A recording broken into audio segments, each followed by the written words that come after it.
Penelope the penguin was, to put it mildly, a terrible flipper walker. The other penguins waddled with a sort of dignified penguiny grace, but Penelope wobbled like a jello mold in a windstorm. Her flippers, which she felt were entirely too long, would swing out at odd angles, often catching on her neighbors, or worse, on her own feet.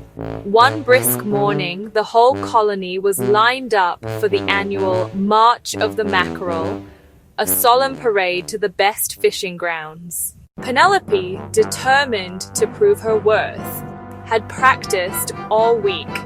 She'd set up a makeshift obstacle course of snow piles and pebbles, imagining herself gliding effortlessly past them. The reality, however, was less graceful ballet and more slapstick comedy. As the march began, she started off strong, her flippers tucked in, her steps measured. But then she spotted it. A particularly shiny piece of ice. Distracted, she took her eyes off the path for just a second. That was all it took. Her right flipper snagged her left ankle, sending her into a spectacular slow-motion tumble. She didn't just fall, she performed a series of accidental maneuvers that left the other penguins gasping.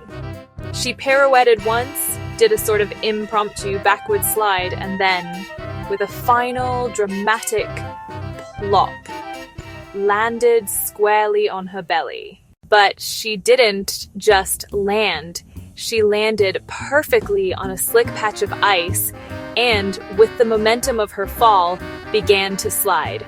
Down the gentle slope she went, a flipper-flapping, beak-first torpedo, picking up speed as she went.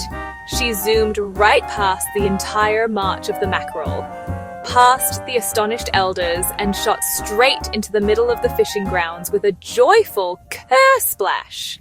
When she emerged, sputtering but triumphant, she was holding the biggest, most magnificent mackerel anyone had ever seen.